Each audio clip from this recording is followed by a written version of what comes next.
Welcome to the magical realm of Seeking the Light of 1,000 Suns. Join us on this journey as we delve into the mystical world of eclectic witchcraft. Brought to you by Maya Skyrika and Gia Storm. Together we share our eclectic tips and tricks with listeners at any stage of their chosen magical path. Get ready for engaging discussions, diverse knowledge, and a community that embraces the sparks of magic in your life. Please follow, like, and share our content so we can reach as many like minds as possible. Don't forget to check out our enriching extras available on our Facebook group and website. Follow the links in our description or go to www.seekingthelight1000suns.com. Again, that's www.seekingthelight1000suns.com.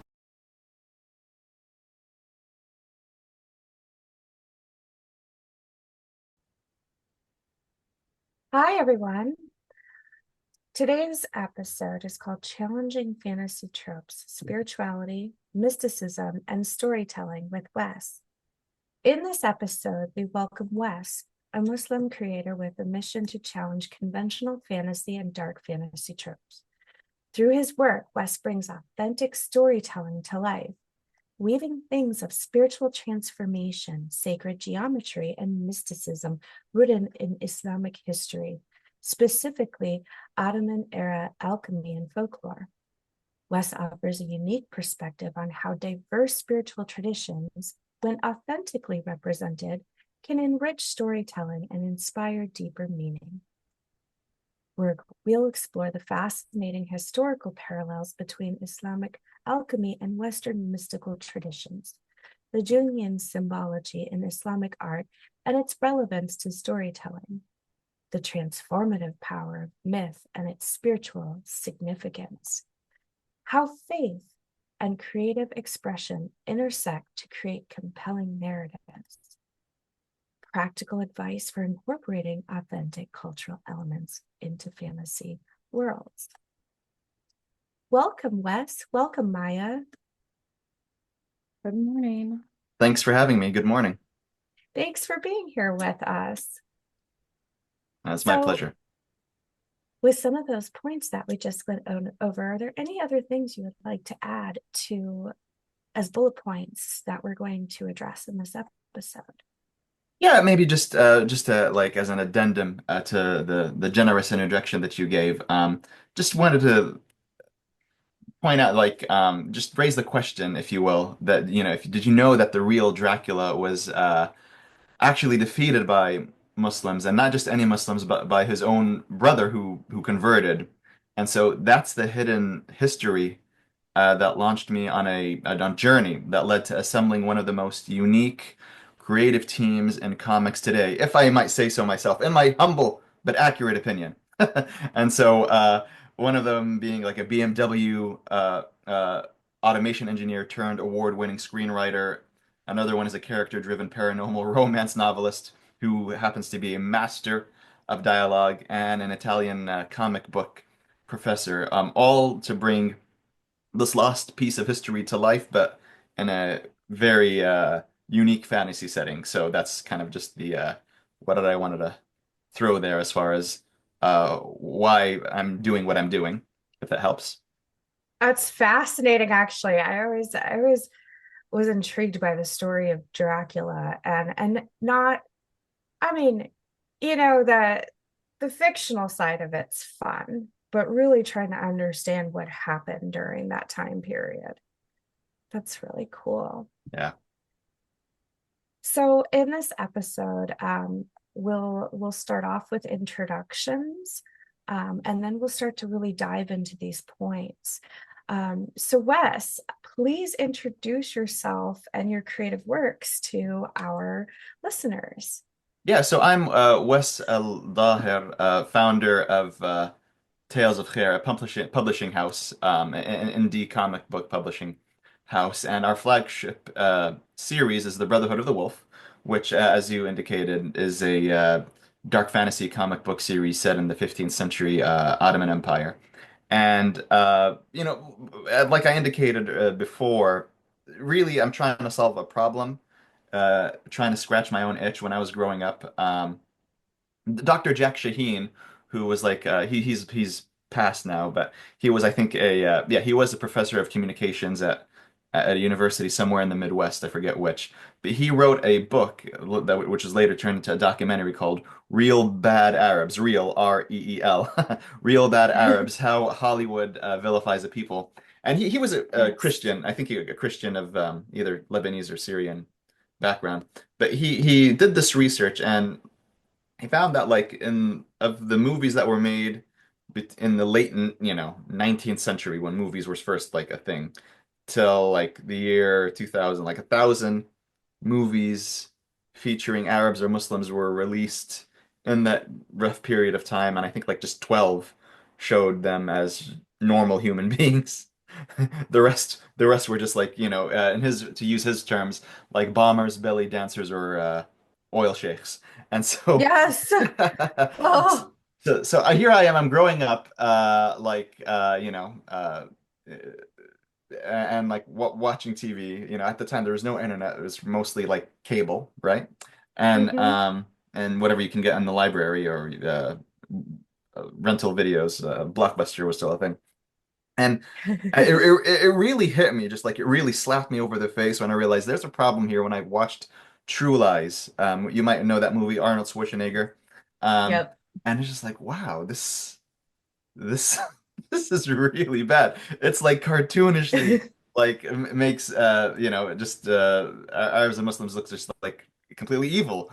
And so I'm like, okay, this is like they're very on the nose with this thing, and things are happening geopolitically that make that even as a young dumb kid, it wasn't hard for me to connect the dots that what they were doing in Hollywood was to kind of like prime the American people psychologically to make things more palatable regarding what the United States was doing overseas. So I'm like, okay, wow, they're literally weaponizing entertainment here. And Yes. so then I'm just like, well, somebody needs to do something about it, and just went on my merry merry way, just growing up. And then I stumbled on an article written by Shibli Zaman, who's a historian, and he wrote an article, I think something along the lines of how the Muslims killed Dracula. And I'm like, whoa. So I read that, which he kind of shared that history. This was like, yeah, I think he wrote this in 2010, and I'm like, whoa. Somebody needs to like make a movie about this or something. Hmm. This is just, I mean, forget the socio-political dynamics. This is just an interesting story. It's like got all this drama, all baked in. You don't need Game of Thrones. This is awesome. So somebody needs to do something. And then I'm like, went on my merry way. I'm just like, nobody's doing anything. Nobody's doing anything. Nobody's doing anything. And here I am working in tech. Having success in tech. And I'm looking at it. I'm like, okay, enough is enough.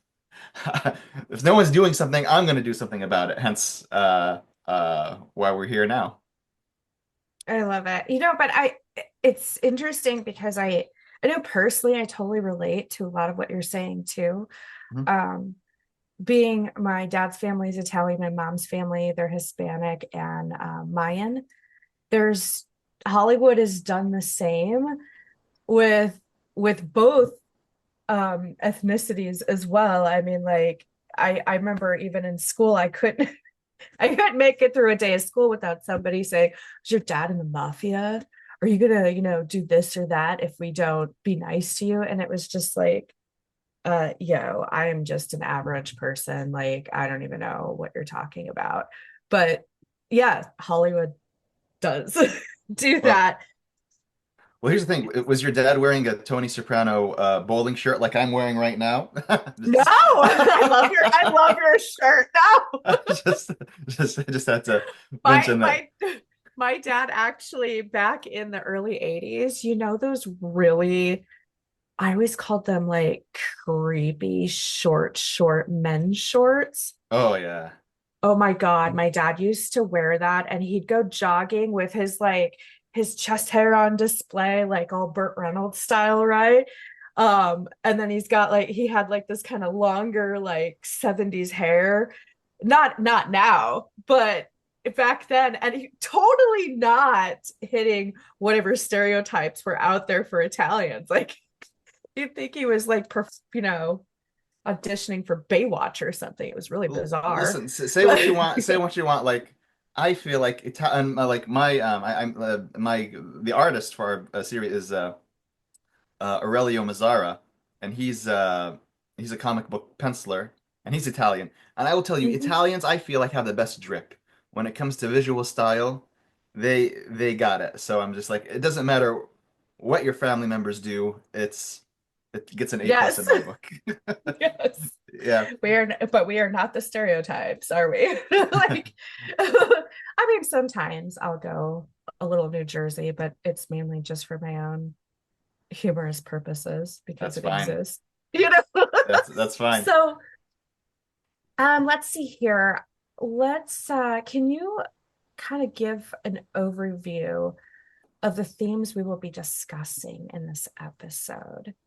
Yeah, so essentially, a big part of it, although not necessarily exclusively, is the idea of like Jungian psychology and spiritual alchemy, and how concepts from these disciplines can be used to actually tell really, really good stories. Because I think a lot of one of the problems I mentioned one of the problems I'm trying to solve, but another one of the problems is regarding just how the storytelling as a craft has kind of taken a beating in the mainstream. Mhm. If you look at like what Hollywood's pumping out, a lot of it is just like very vanilla, derivative type things. You don't really feel You go, you watch this movie that probably cost $1 billion to make. You come out and it's like I don't really feel anything from that. Um, and for example, Lord of the Rings. Yes. If you watch the original Lord of the Rings trilogy, just an example. You know, regardless of Mhm. what critiques you might make of that trilogy, you walk away feeling something, right? And the reason is the way it was written, um, uh, kind of is rooted in very deep, old archetypal ideas related to archetypes, related to theme, related to symbols. And I think we've lost some of that. So that's one of the things that I'd love to bring to the surface today. I love that. And I quickly just want to apologize. I mispronounced Jungian in the introduction of this episode. I did not make it a silent J. So No, that's fine. It's apologize to his, all the listeners too. it's fine. If when something like that happens, I just blame Young. It's his fault for having a name like that. I'm joking. I'm joking. That's awesome. And then can you highlight the importance of authentic cultural representation in storytelling? You started to mention that a little bit with like the example of Lord of the Rings, but just give like a Sure. maybe. So you know, when I started to dig into like these old academic dusty tomes of history, 15th century history, looking for like these stories, not necessarily just to retell them, because I wasn't really interested in doing historical fiction. I really wanted to do something that was like dark fantasy, pulpy, like Conan the Barbarian, Solomon Kane, Game of Thrones, that sort of thing that's kind of stuff that I liked, but just kind of looking at what's unique about this setting and this time period. And one of the things that came to the fore was like, that there was and not to put too fine a point on it, but like among the Ottoman Empire's elite forces, there was an element of like monster hunting, occult investigation, especially to do with vampires because that was a thing in the Balkans at that time. And so, so for me, it's like, okay, wouldn't it be cool if we had this group of Ottoman like uh guys, like each of them is like flawed in their own way, going back to the archetype that they represent, but essentially turn them into like late medieval, early Renaissance monster hunters. And so their enemies would be using dark alchemy, collecting tears of sorrow to create magical weapons, and that there are these like Oh, secret societies obsessed with capturing beautiful youths for sinister purposes. And so that's why I like to bring this world to life authentically. Went ahead and assembled what I think is an extraordinary team. And we have our creative director, Selvir Katic, who dominated festivals like Horror Origins with his screenwriting. But what's fascinating about Selvir is how his background, and by the way, he's Bosnian, so he actually has roots in the Balkans. But what's fascinating is his background in designing automation systems for BMW brings like incredible technical precision to our storytelling. And so, because like what the stories that we're telling are very complex, because if you're talking about themes and archetypes, um, and wanting to do it in an entertaining way, it's very easy to kind of like tell a pumpkin spice latte basic, very basic story. yeah. And I like pumpkin spice. I am that kind of guy, but I know that like for to do the series justice, we needed an element of complexity, which in turn required an element of like really precise, disciplined craft. Yes. And that's why I really wanted to bring Sylvia on. And so then, in addition to that, we have Ezra LC, and he like he's a he wrote paranormal romance novels before, and so he's bringing him here to the Brotherhood of the Wolf. He crafts characters that are so real that readers, you could look at like reviews of the stuff that he's written before that they forget that they're reading fiction. They think like, oh wow, these are real people, and so he could uh, really good of creating characters or bringing them to life where they can make you laugh, cry, or curse at them. And Professor Aurelio Mazzara, the Italian, is one of the most respected comic book educators in Italy, and he has a 90s Spawn style that I think people will enjoy. And so, but to the point of like, okay, how do these things work in terms of archetypes? Let me give you an example. So we have our main character Koja, who if you'll see on the website and promotional material, here's this big guy who wears a mask because his own, without spoiling too much, his own mother had to do something bad to save him from dark forces. And so Oh, with Sylvir, his technical mind mapped out exactly how this moment would change everything in Koja's world, and then Ezra dug deep into the psychological impact to make it like a Stephen King It style origin story that makes readers feel every painful choice. And then Aurelia brings it all to life with his very detailed artwork that you know makes every page seem like a collectible, which it is. And so to go to the issue of the archetypes, there's like four archetypes. I mean, there's a mhm, lot of archetypes, but like in Jungian psychology, specifically when they talk about masculine archetypes, there's four main primary masculine archetypes. There's the king, the warrior, the magician, and the lover. And these aren't just abstract concepts. They're energies we all contain. And so in the Brotherhood of the Wolf, we see these played out through characters like Koja, for example, who embodies the warrior archetype's journey from shadow to light. And, I think his story, probably more than anyone else's, speaks to that universal experience of transformation through adversity. Because I don't know if either of you have heard of the phenomenon of the Mary Sue. Have you heard of that? Talked no. about the Mary Sue. The Mary Sue is this idea that, especially lately, it could be female, but not necessarily. like generally what Hollywood does is like, hey, we want a strong, empowered woman, which is great. I'm a fan of strong, empowered women, that are written well. So like for example, Ripley Yeah. from Alien, Oh, amazing. beautiful, amazing. Right. Eva, John Connor's mom, from The Terminator, Yes. she's like, whoa, she's like so cool. But there My were role models growing up, actually. Yeah. exactly right, yeah, yeah, like Gen X role models. And Hmm. so the reason that they were like badasses, but they were written well. Like you feel like Yes. these are real human people. Whereas one of the criticisms, which I think has validity to it these days, is like, they're trying to bring up like, okay, strong female character, great, but what's her struggle? Like her internal Hmm. struggle, not just beating because in every story there's an going back to the spiritual alchemy thing, there's an external struggle. We need to like beat the Yes. bad guy. Um, but then there's the internal struggle, which is like we need to overcome a weakness, like either a psychological or moral weakness within ourselves to come out Yes. more whole, but better, stronger. And because, by the way, like apparently health, the word health comes from a German word I think called Holth, which means just Okay.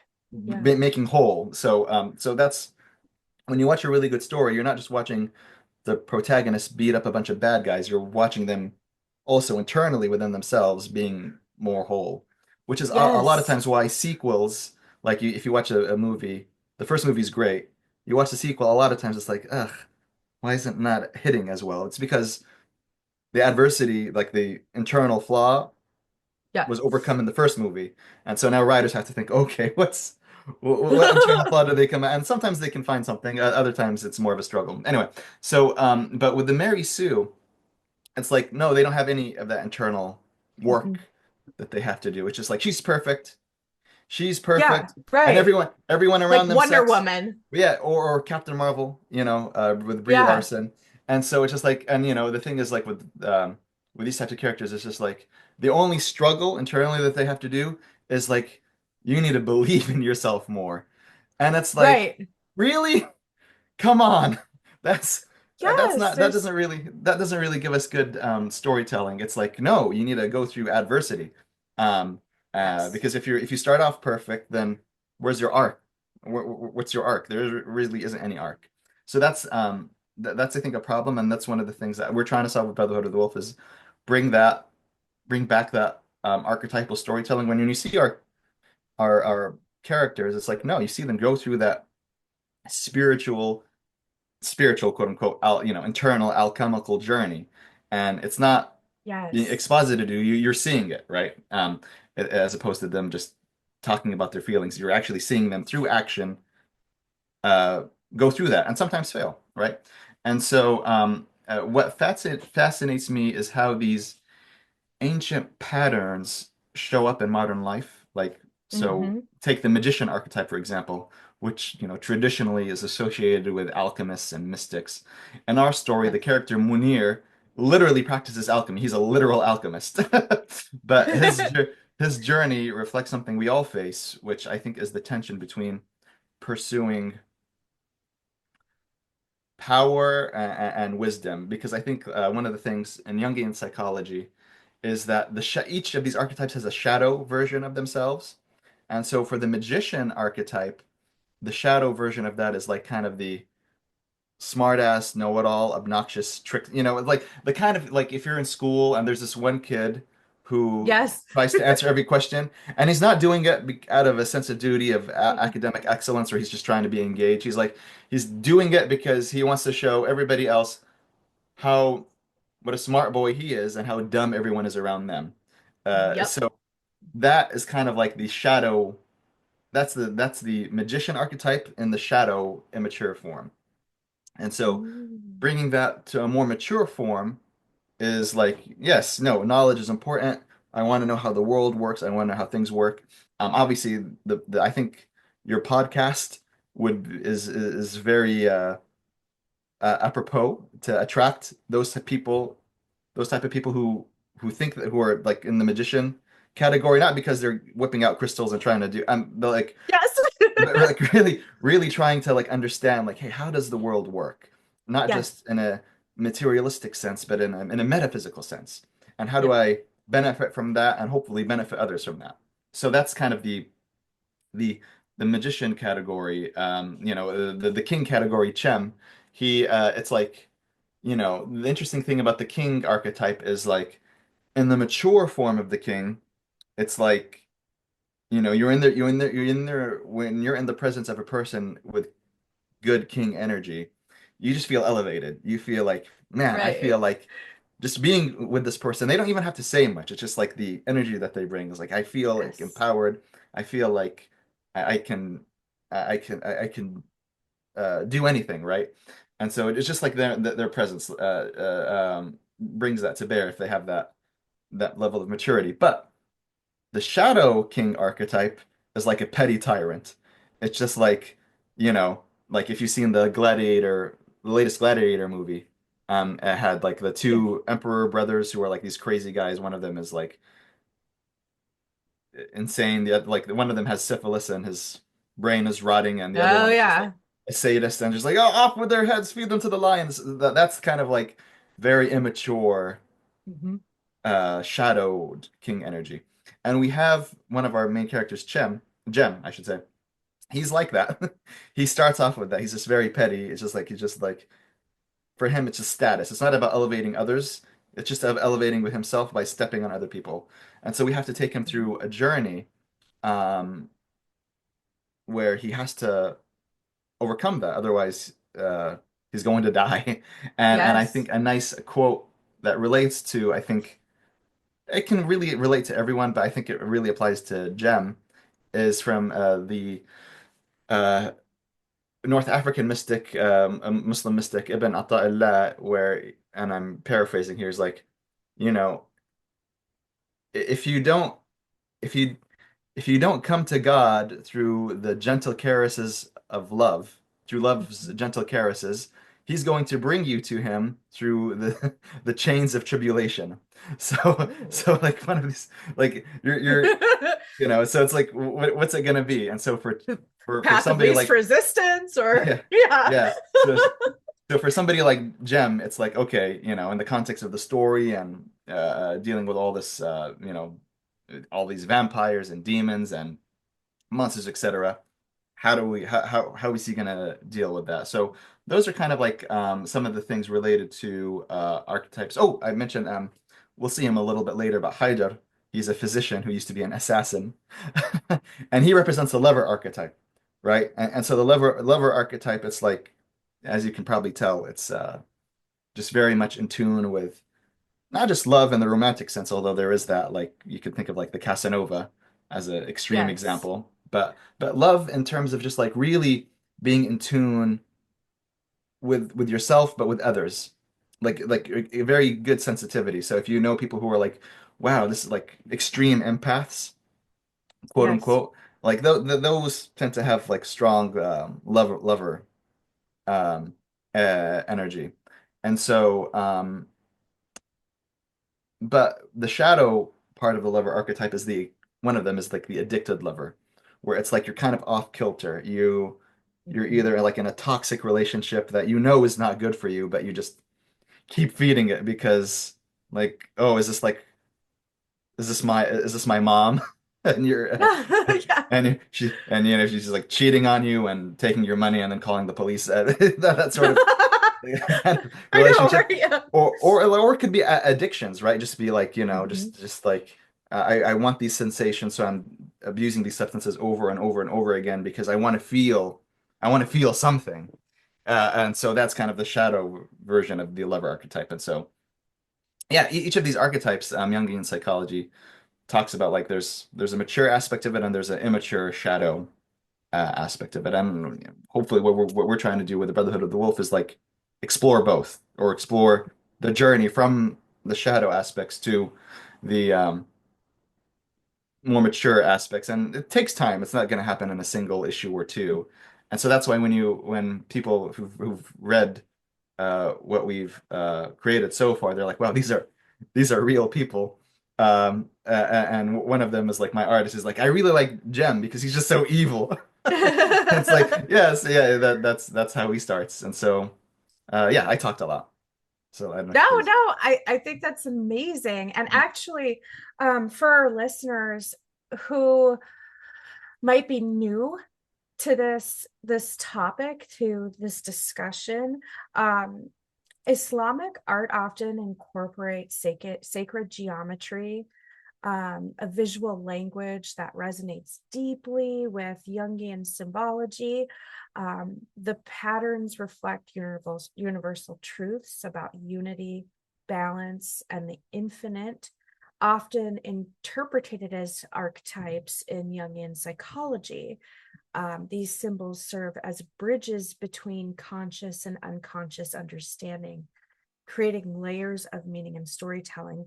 And so that is amazing, like what you have described, Wes, with the archetypes, and then how you're incorporating them into your storytelling is actually, I mean, what I also find really really fascinating about this is that you're educating people through your storytelling as well. And I think that I personally, I always love that. Like, it's not like an in your face, like you will learn this or else, Yeah. but it's subtle, and it's like it, which is where, in my opinion, it really should be. So you're not like just shoving ideas down people's throats, or like how Hollywood does that a lot. Yeah, um I don't know. There's this thing. It's become like a meme now. I think one of I forget which one of the Marvel things. It's like the one mhm. of the quote unquote superheroes. He's literally he's literally pointing. I think at a senator. He's like, "You need to do better," and it's Yes. like Yeah. really, just that on the Yes. nose. Okay. Yeah. So for us, it's like yeah, for me, it's like it's very important to respect the audience, and so I think really good stories. It explores a moral argument, a moral question. Yes. Um, so like, as an example, I don't know, there's this Korean movie called Train to Busan, and it's a zombie horror flick that takes place on trains. That's what it is. But Oh, that's but terrifying. yeah, no, it's a good horror flick. If you, Confined space. yeah, yeah, yeah. Yes. And without going through the whole plot of the movie, essentially what makes that movie so good, like how is a Korean movie about zombies on a train like that this guy, and the reason is because it does a really good job of exploring the moral argument. And the moral argument is essentially um, that in order to be actualized in love, like the true path of love is self-sacrifice. And Mhm. it explores that dynamic between a kind of a workaholic dad who's divorced and not really there for his daughter. And at the start of the movie, now he has to like it's his time with his daughter, Just but be now as present. be present. And so now as these Uh-huh. zombies thing come about, it's like it explores like the true core of love is self-sacrifice. But the reason why the movie's so good is that it doesn't just state that argument or present the argument and just leave it as is. It explores opposing views of the argument. So it's like it tests it. So it's like the zombies come, a decision has to be made. Well, the true core of love is self-sacrifice, right? And it shows people who, through their actions, say that no, it's not. We don't care. We're going to sacrifice other people. And so, like the protagonist is tested with that moral argument over and over and over again. Was like the true core of love is self-sacrifice, right? Right. Right, and Right. then each time it's tested, and there's like through the action, not people talking, that moral argument is tested, Mhm. um and that's why it's such a good movie. It's because yes, there's a clear moral argument or dramatic argument, but the movie respects the audience enough where it shows you both sides of it, not just one side. Yes. And so I think that's really important because otherwise it's just going to come off as preachy, and people don't like being preached Yes. to. So No, nobody likes to be preached to. yeah, Yeah. yeah, So, um, I mean, you've spoken about this art and everything, and I'm wondering, can you share an example of a scene in your work that was inspired by Islamic art? Yeah, so one of the let me put it this way. Yeah, one of the things that this is kind of we're kind of esoteric, but one of the things that you'll see in the art is a sword called Zulf, like symbol of a sword of a two-pronged sword, and the Ottoman Janissaries, this is one of their main symbols.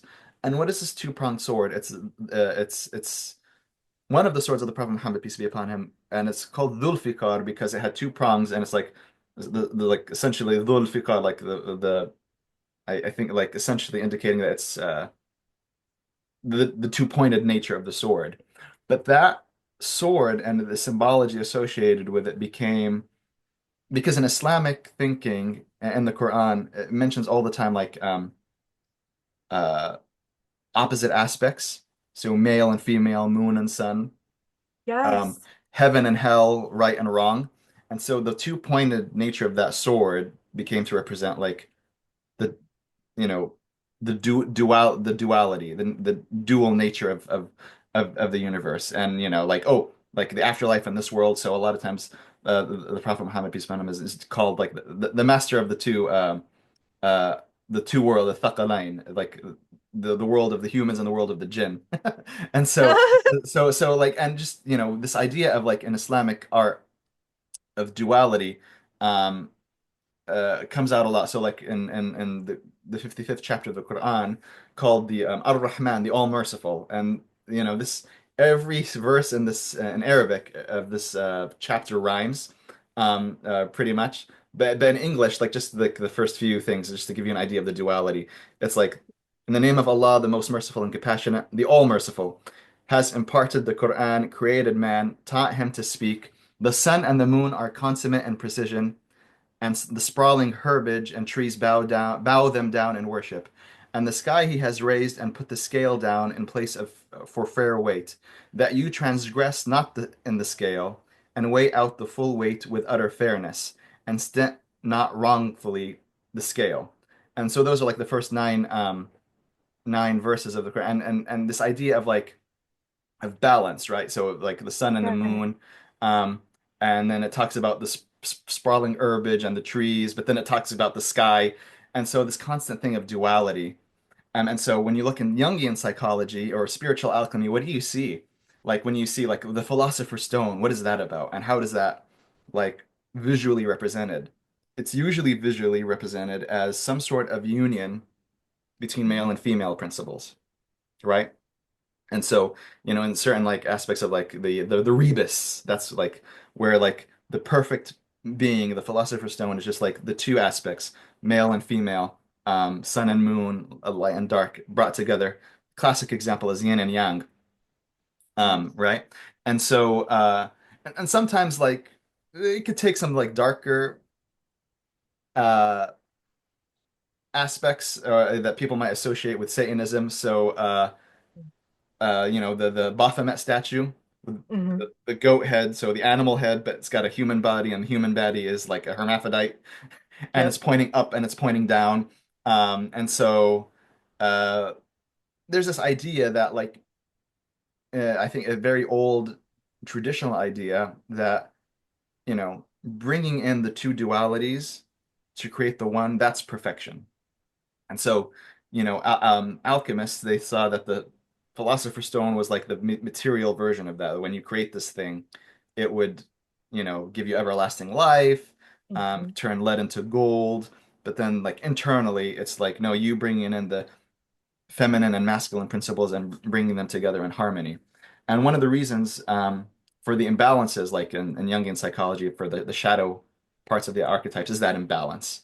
And so, what I just said from the that Quranic passage is this Yes. is like literally saying don't stint in the balance, and it has like you could look at it in dual meanings, like hey, don't stint in the balance. Like if we're having a financial transaction, and you can imagine we're like in a bazaar, and you're Right. like I want to rip you off, so I'm like just gonna put my thumb on the scale a little bit. So, Yep, but yep. also it has also like an esoteric thing, like don't sit in the balance in anything, whether it's outwardly, externally, or inwardly. It's just like a very Oh, all-encompassing thing. And so the idea I think that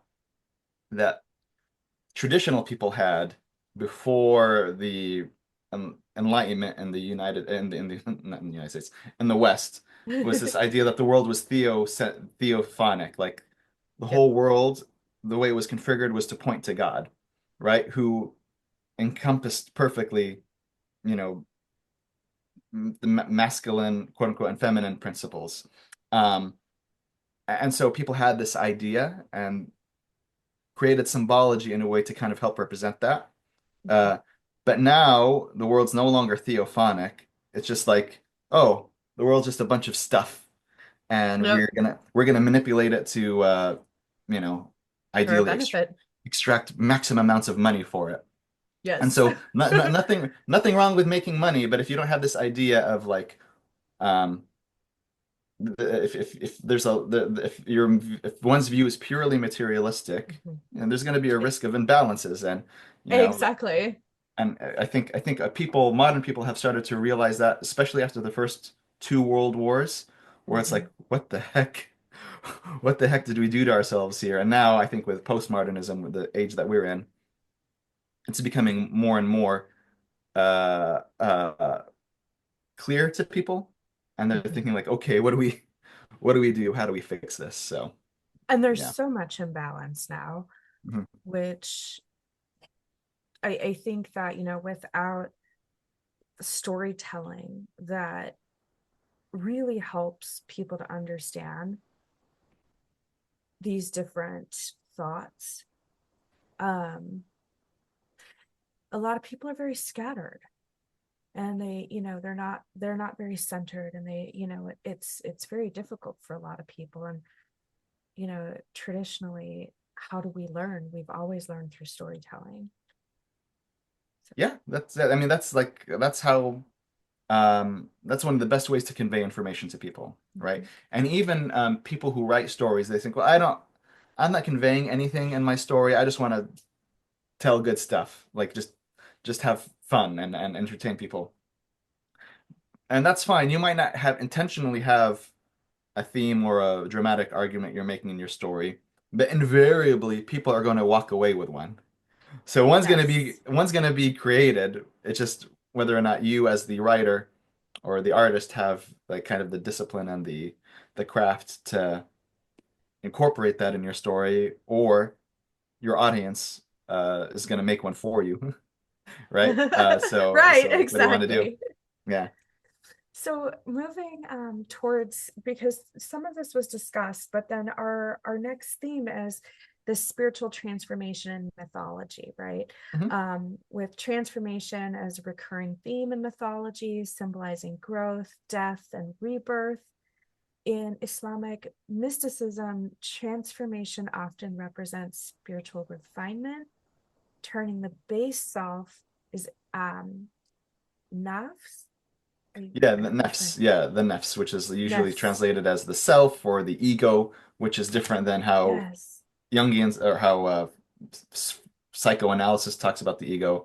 But like the nefs essentially is Nafs. this aspect of the person that is obsessed with appetite and status. So like like the nefs is the part of you, the part of the human being that's like food, or water, sleep, which are normal, we, Yes. we need, but a lot of times the nefs will also be like Tinder, cocaine, meth. So Right. Right. so really, so that's why, like, one of the great Islamic mystics, Imam al-Ghazali, he one of the books that he wrote was about conquering the two appetites, which is the appetite of the stomach and the appetites related to the private parts, because it's like if you can master those two, you've pretty much conquered your nafs. Um, uh, Whereas like when they talk about shaitan, like the devil, the whispers of the devil, it's not so much related to appetites or wanting to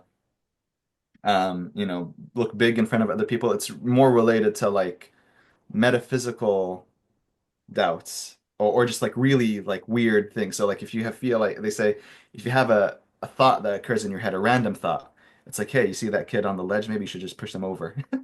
That's Yeah. that's probably Random thoughts. that's probably like a shaitanic Yeah. thought. Or if you're having like doubts about like God or the afterlife or stuff like that, that's probably another shaitanic thing. That's not a nefsanic egoic thing. And so, mystics they talk about like in order to you have the four enemies of the Sufi, of the mystic. We there's the nafs, there's shaitan, there's hawa, which is like stupid, stubborn folly, and then there's the dunya, the world. And when they say the world, specifically the aspects of the world that take you away from the remembrance of God. That's those are they say are the four enemies of the mystic. And so they say, okay, this is what there's like a system to be able to combat it, which is easy to understand intellectually, but extremely hard to implement practically, which is why there's a lot of wannabe Sufi people out there, but very few actual like real folks. I'm certainly not a real one. Um, but I do Yeah. know people who are, and so yeah, it's just like controlling the ego, and to maybe bring it back to spiritual alchemy, like when I talked about like the whole alchemists want to represent like perfection. They talk about the union of the male and the female. Yes. One of the images that you'll see in alchemical art is this guy, and he's standing on top of like this dragon that's like spewing fire. And the dragon's still alive. It's Oh, not dead. It's still alive. It's still got some fight in it. But this representation, this man, is standing on top of it, firmly in control on top of it. The dragon's not in control of him. So that's a representation, like he's in control of his ego. It's not the ego that's in the driver's seat. Even though it's still there, it's still alive, right. but he's the one in charge. So that's kind of that a great visual representation of from the Western tradition. It's not even an Islamic image, but I think that's a great universal visual representation of like what the nefs is. It's like this beastly aspect of yourself that you need in order to be human, Hmm. right? We need to eat, we need to drink, we need to procreate, but you have it, Primal. yeah, but you're controlling it. It's not controlling you. That's the idea. It's fascinating. Hmm. So, um, what do you find most compelling about transformation as a theme? Well, I think we're all being transformed, right? Like, Hmm. like the person that I am right now speaking to you is slightly different than the person who started this conversation with you, I don't know how many minutes ago, because we're constantly growing older, not to be too grim about it, but we're time is doing its thing and eventually we're gonna die. Yep. So Yeah. so the idea is like the transformation is gonna happen anyway, right? So I think the question is what within our circle of control, what are we going to transform into? And some of that is in our control. Like some of it isn't in our control, like can't stop death. But other things are, which is, better character. So like we go to the Islamic mysticism thing, you know, um, one of the first things they start you off with is just like, okay, there are rules in the Sharia, the Islamic law that like, the, well, we need to follow the Sharia, right? We can't conquer our ego. We can't claim to conquer our ego if we're doing all these like what the sacred law would consider bad. And so Right. when you like if you start on a spiritual path, they would say, okay, um, one of the things that the Prophet Muhammad, peace be upon him, said is like a person came to him, a man came to him and said, hey, advise me, give me some advice. And the Prophet said, don't get angry. And the guy's like, okay, well, give me some other advice. And the Prophet said, don't get angry. And that man asked him a third time, no, it's some more. And the Prophet said, don't get angry. And so the scholars of Islamic law, they say, don't get angry, i.e., don't um, don't do actions that are ego based from anger. So like if you made fun of my butterfly collection, uh, I can't just have a temper tantrum. I don't have a butterfly collection, but it'd be cool to have one. But That would be really cool. so like it's just like temper tantrums just for the sake of the ego. Whereas like this scholars of Islamic mysticism, they say, well, no, don't get angry because like if you're getting angry for the sake of the ego, it means that you think that you're something when Mhm. you shouldn't be. And this isn't to say that all anger is bad. Like you know, anger for the sake of uh, if somebody, they'd say that if somebody is doing something that's immoral, you get angry. You're like, hey, this injustice is happening, and um, I don't feel good about that. This needs to stop, and that's fine. I mean, because we're human beings and we're not donkeys, right? Yeah. But Right. this but anger for the sake of the ego like has to go. So that's one of the first things they'll say is like, control that. And if you have certain number of them in a period of 40 days, back to square one. You're not doing anything else until you've mastered this. All right. Start over. Yeah, start over. So like that, and like making sure that you're doing your obligatory prayers on time. And then after that, it's like, okay, all of that plus like backbiting, talking, saying things about people behind their backs without any real need to do so. You got to stop. So like all these things, like for example, starting with the tongue, like these Yes. like actual specific things. It's not airy fairy. We're on a mountain meditating. It's like no, there are these ugly things that your ego is doing to express itself. You need to control that, and then it takes you step by step by step by step by step by step until you reach a point where it's like your ego is like a prisoner, and you have it in its cage, and you're in charge, and it's not in charge of you. And then from there, it's like this alchemical process of before you create the philosopher's stone, you have to get rid of all the impurity, right? You Yeah. can't um you can't grow a flower bed in a toxic waste dump. So the first thing to do Right. is get rid of the toxic waste, and then you can start planting the seeds. And so that's kind of um that's a key part of transformation. I struggle with. I have a temper, but so it I resonates a do lot with me. too. Yeah, yeah. So how do you incorporate this into your characters and world building? Well, that's the thing. It's like, with characters, it's important to ensure, like I said, that they have a desire, an external desire. For example, in the first story arc, like issues 1 through 5, a big part of the desire is like there's this demonic automaton that's hunting the recruits that we're trying to take back to the capital. What do we do? It's this demonic automaton that's like Oh, that's terrifying in whenever itself. yeah, when it's called a Zacchaeus, yeah, when it's called a Zacchaeus budget, and like whenever you injure it, like it learns from its previous mistakes and it comes out stronger. Oh. And so one of the characters, Tahsin, is a coward, and he has to deal with this thing now. In the backwoods of the Balkans, he doesn't have that much backup. He just has like Koja and Jem and Munir, some of the guys I mentioned, and all these guys aren't really, you know, uh, besties necessarily. And so how do you deal with that? And so like there's that desire, external desire, in this case, defeat the monster, survive the monster. But then there's like an actual internal need. And so for Tahsin, he's a coward. He needs to learn to be courageous, right? Yes. And so in the process of dealing with that external threat, him overcoming that weakness in the context of the story is how we portray the transformation without being on the nose about it. It's just like, or like we have these characters, and so it just like organically happens by putting them in action. Yeah. It's really cool. Oh, and we will do this again, but just in case anyone might have missed it, Hmm. the title of your story is Brotherhood of the Wolf. Yes. Which is different than the French movie from the 90s, just FYI. Completely.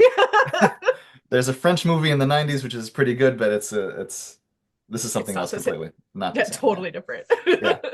And where can they find this? I want to make sure that Yeah, so they right can also now, follow along. yeah, so I think the best thing to do is if they go to our website, Tales of Khair, it, it, Khair being spelled Khayr, talesofkhair.com, and they go there. Soon that they'll if they sign up to the mailing list, they will get a trailer that kind of shows them a little bit of video of our story and our characters and the world, and it's pretty fun. Um, and they'll also get like a free newsletter, email updates.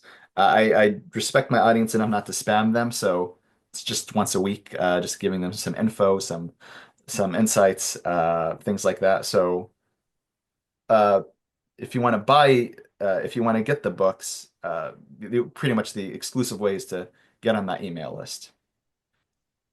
Thank you. Yep. And then going back to faith and creative expression. Hmm. Faith can deepen creative expression, offering a reservoir of themes and narrative. Um, in your case, your work bridges Islamic spiritual wisdom with modern storytelling, Hmm. creating authentic fantasy worlds that resonate with universal truths. What challenges have you faced in authentically incorporating faith into your work?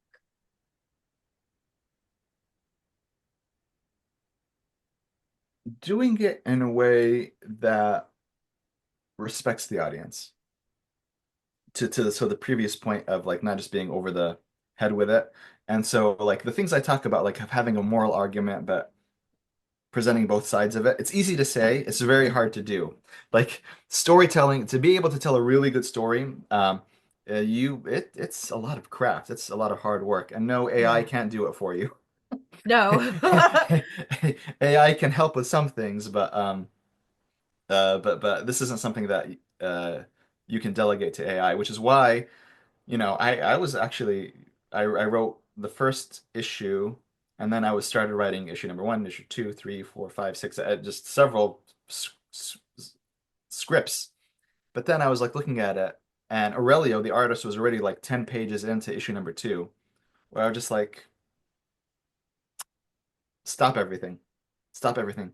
And so then that's when I talked to Sylvere, brought him on the team as a creative director, and we just came to the conclusion that, you know what, after issue number one, we need to do a soft reboot. And the reason it's a soft reboot is like the art hasn't really been made for the issue two and afterwards. So it's not like the audience it would affect them in any way because they haven't seen it yet. Right.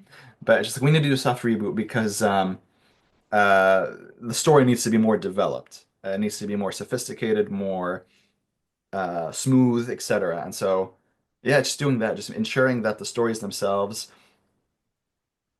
follow really good craft so that even if you're not interested in spirituality or mysticism or Jungian psychology, if you're a fan of fantasy or dark fantasy or action, you could read it and be like, "Wow, I've had a good time."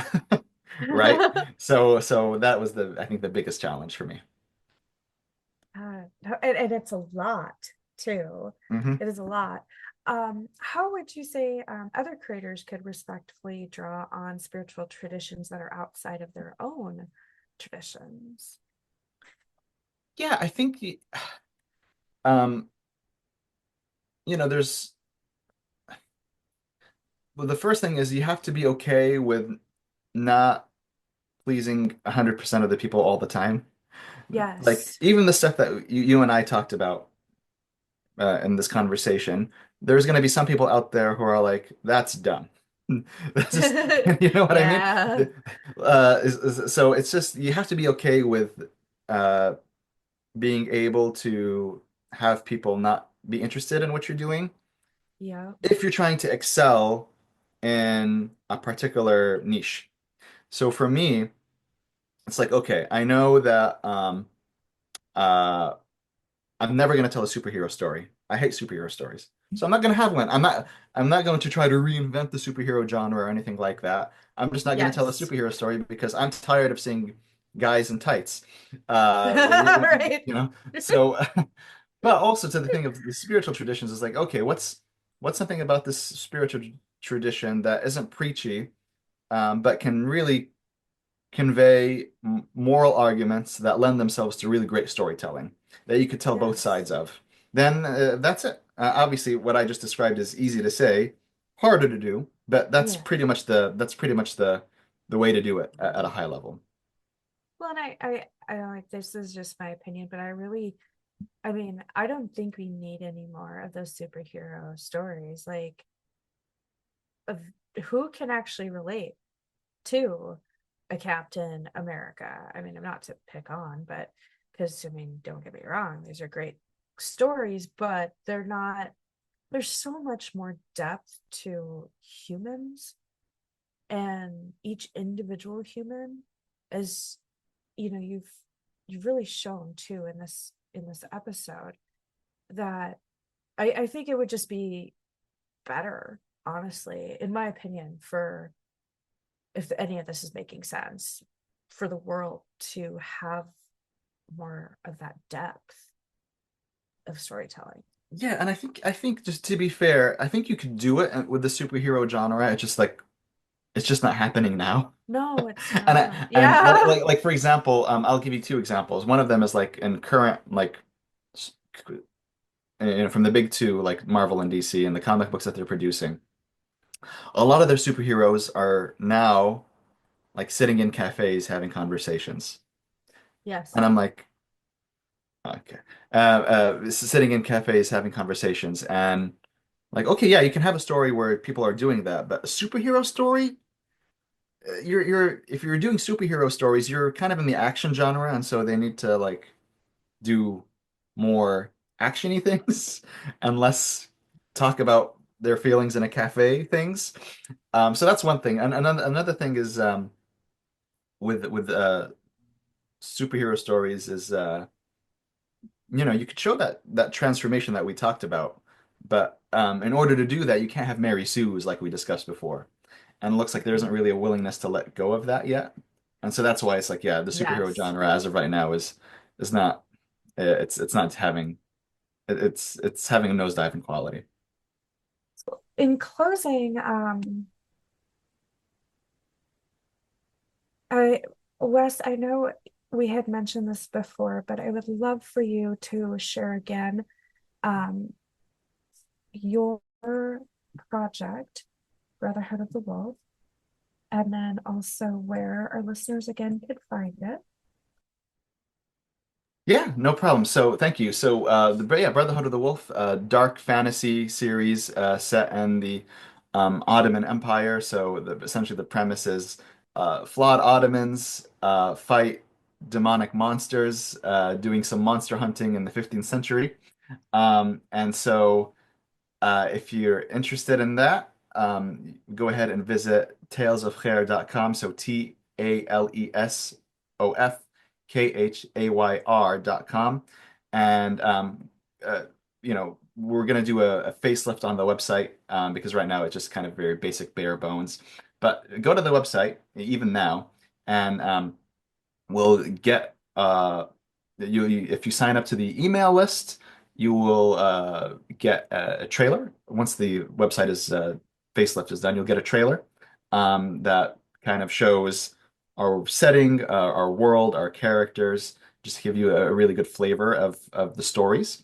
And yeah, and then once you're on the email list, we'll let you know when we're ready to provide these launch these comic books, which will be exclusively physical, so no digital stuff.